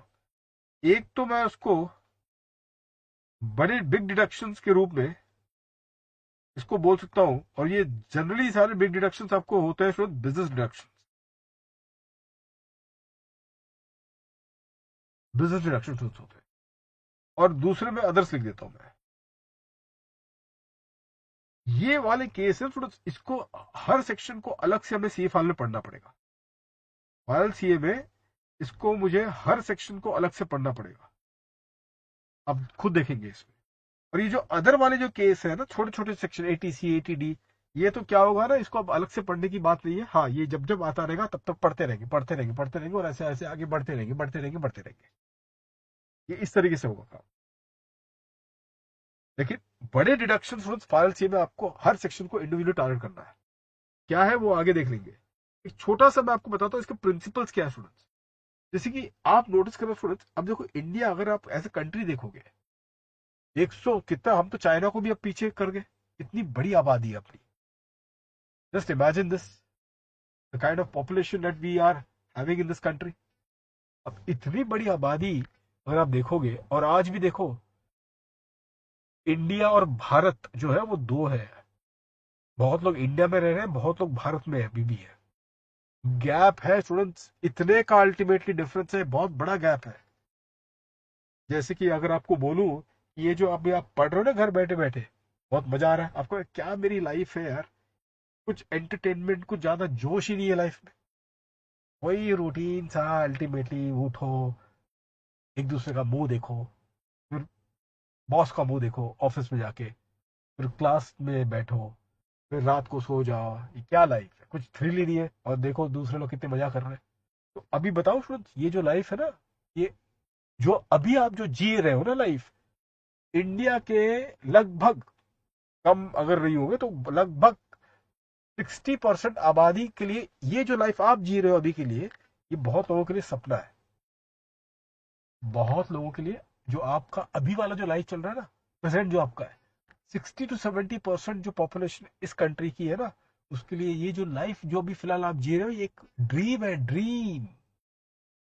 जो अंबानी अंबानी को देख रहे हैं उनके लिए तो भाई वो स्वर्ग इंद्रप्रस्थ हो गया वो सब चीज, वो तो कंसिडर ही नहीं कर रहे। लेकिन आपकी जो लाइफ है ना, वो ही एक बहुत बड़ा सपना है इनके लिए। और कम से कम एक या दो जनरेशन उनके फैमिली में उनको खपना पड़ेगा, तब जाके अगली जनरेशन को आपका जो प्रेजेंट लाइफ है, वो उनके 2-3 जनरेशन जाने के बाद अल्टीमेटली ये प्रेजेंट जनरेशन मिलने वाली है जो अभी आपका है। तो आपका जो प्रेजेंट है उसके लिए कुछ दो चार आपके भी पिछले कोई जनरेशन खपे होंगे, जो कि आप तक ये लाइफ पहुंचे। और यहां तक पहुंच के अब कुछ भी हो सकता है। यहां तक जो आप पहुंच गए हो ना, अब यहां से कुछ भी हो सकता है। यहां से टेक ऑफ अल्टीमेटली आप अंबानी भी बन सकते हो। और this could be a game changer. यहां तक पहुंच गए ना, तो फॉर्चुनेट हो कि अब यहां से जो अल्टीमेटली होगा, कुछ कुछ भी हो सकता है, अब बोला नहीं जा सकता है। लेकिन यहां तक पहुंचने के लिए को 2-3 जनरेशन को खपना पड़ा होगा, इस वजह से यहां तक अल्टीमेटली आप तक पहुंचे हो। This is what it is. That's the reason I said ना, ये जो प्रेजेंट आपका है, that is a dream for many. अब होता क्या है, अब हम टैक्स पे करते हैं एक तरीके से अपनी इनकम पे, और उम्मीद करते हैं कि भाई गवर्नमेंट देखो भाई, टैक्स सिविलाइजेशन, ऐसे बहुत टर्म्स आपसे सुना होगा। टैक्स हम पे करते हैं टू गेट सिविलाइजेशन, ये बहुत बड़ी स्टेटमेंट लगती है। उसकी फीलिंग अंदर से लेकिन आती नहीं है। To get a civilization we pay the tax, वो फील नहीं होता है, इस स्टेटमेंट का फीलिंग नहीं आती है। लेकिन अगर ये अमेरिका, अगर वो वाला कंट्री हो ना, एक टैक्स पेइंग सिटीजन को एक अलग निगाह से देखा जाता है। और ध्यान रखना फ्रेंड्स, वहां पे अगर आपने टैक्स पे किया अपने एक्टिव ईयर्स में, जब आप कमा रहे थे, और फिर आपकी ओल्ड एज में आप आ जाते हो, अनफॉर्चुनेटली उस साल में, उस particular threshold of your life में आप कमाने लायक नहीं हो, शायद हो सकता है आपके पास घर ना हो, तो गवर्नमेंट इस बात को रिकॉग्नाइज करती है कि आप अब तक भाई टैक्स पे करते आ रहे थे, तो आपकी जवाबदारी अब हमारी बनती है। क्योंकि आप एक टैक्स पे कर रहे थे इतने सालों तक, तो अब आपको आपका ख्याल रखना वो हमारी जवाबदारी है। तो बुढ़ापे का सहारा गवर्नमेंट बन जाती है। अब इंडिया में आप टैक्स पे कर रहे हो, आप बोलो कि अब गवर्नमेंट हमारा सहारा बनेगा, कुछ नहीं बनेगा। गवर्नमेंट बोले बॉस एक्सपेक्ट मत करना, अभी आप सिर्फ जो हो, सिर्फ 30 करोड़ लोग हो, अभी और 100 करोड़ को देखना हमें बाकी है, जो कहां कहां फैले हुए हैं। अल्टीमेटली उन तक तो अल्टीमेटली बेसिक तक नहीं पहुंच पा रहा है। आप ये मत उम्मीद करना कि आपका बुढ़ापा हम देखेंगे, वही हम नहीं देख सकते, या आपके फादर मदर को हम देख पाएंगे, नहीं देख पाएंगे। हमें बहुत बड़ा एक पॉपुलेशन को कैटर करना है। हम वहां तक अब जब तक पहुंचते नहीं है वो लेवल तक, तब तक आप तक तो हमारी नजर भी नहीं जाएगी। आप बस टैक्स पे करते रहो। हाँ, इतना हम कर सकते हैं क्या, कि आप अपने बुढ़ापे के लिए कुछ ना कुछ अभी से काम करना शुरू कर दो। क्या काम करोगे भाई? LIC है, PPF है, वहां पे पैसा डालना चालू करो। मेडिकल प्रीमियम ले लो, वो पेमेंट करो, अपने लिए पे करो, अपने स्पाउस के लिए करो, अपने पेरेंट्स के लिए करो, अपने बच्चों के लिए करो। आप अपना ख्याल रखो। हाँ, इतना हम करेंगे, क्या करेंगे कि जो भी आपका खर्चा हो रहा है, उस खर्चे का आप डिडक्शन हम आपको दिलवा देंगे, लेकिन अप टू अ लिमिट। इतना बस हमसे उम्मीद कर सकते हो। लेकिन ये मत उम्मीद करना कि आपने क्योंकि टैक्स पे किया है इस वजह से अब आपका खर्चा हम ढोएंगे, वो हम नहीं कर सकते। And that exactly what it is. हालांकि अभी भी फिर गवर्नमेंट क्या कर रही है, बहुत गरीब तबके के लिए अभी कुछ ऐसे पॉलिसीज आ रहे हैं ना, कि उनको इंश्योरेंस मिल रहा है, वो मिल रहा है। वो क्यों मिल रहा है? क्योंकि वो लोग नहीं अफोर्ड कर सकते हैं अपनी बीमारी तक लेना, तो आपसे टैक्स गवर्नमेंट वहां पहुंचा रही है। आपके लिए क्या? आपके लिए कुछ नहीं। हाँ, इतना गवर्नमेंट कर रही है कि आप ऐसे कुछ खर्चे अपने लिए, अपने बच्चों के लिए, अपने पेरेंट्स के लिए करो, तो हम वो खर्चे का आपको डिडक्शन अलग से दे देंगे इन चैप्टर 6 से। This is what government is doing at this stage. ये है policy of the government. Policy से बनता है लॉ। पहले पॉलिसी समझिए, कहां रह रहे हो उस कॉन्टेक्स्ट को समझिए। यूएस नहीं है ये इंडिया है, और उस हिसाब से लॉ बन रही है primary, and that exactly is the point. I hope that all of you are clear with this one. आंखों से आंसू आ गए आपको भी? आई कि नहीं आंसू अल्टीमेट? बता दो जल्दी से, ईमानदारी से। आंख से आई जरूर से। अब आंसू पूछ लीजिए। चलिए स्टूडेंट्स, फिर अब अल्टीमेटली हमारी पूरी टोटल इनकम तक कहानी खत्म हो गई। मैं अब यहीं तक रोकता हूं, और कल की क्लास में स्टूडेंट्स टैक्स लायबिलिटी कंप्यूट करेंगे। वो नियम सीखना बहुत जरूरी है। फाइनेंस एक्ट जो लेटेस्ट बजट का जो टैक्स रेट है वो क्या रेट है, और ऑल्टरनेट टैक्स रेजिम में क्या रेट बनता है, कैसे टैक्स लायबिलिटी को कैलकुलेट की जाती है, वो नियम सीख के हम अपना पूरा बेसिक कंप्लीट करेंगे। एक बार ये बेसिक कंप्लीट हो जाए, फिर चालू करेंगे। क्या चालू करेंगे? The non resident taxation. हो रेडी स्टूडेंट्स आप लोग? चलिए, कल 8:30 स्टूडेंट्स मॉर्निंग में लेक्चर, तो मैं आपको लिंक शेयर करवा दूंगा। तो 8:30 in the morning. Students take care, good night to all of you. भी ज्यादा इमोशनल मत हो जाओ, अल्टीमेटली वापस आ जाओ। जल्दी से खा के रिवाइज कर लेना स्टूडेंट, सब चीज सारी चीजों को रिवाइज कर लेना अच्छे से, और कल रिवाइज रह के रेडी रहना स्टूडेंट। सब रिविजन आपकी जवाबदारी है, ध्यान रखना ये चीज।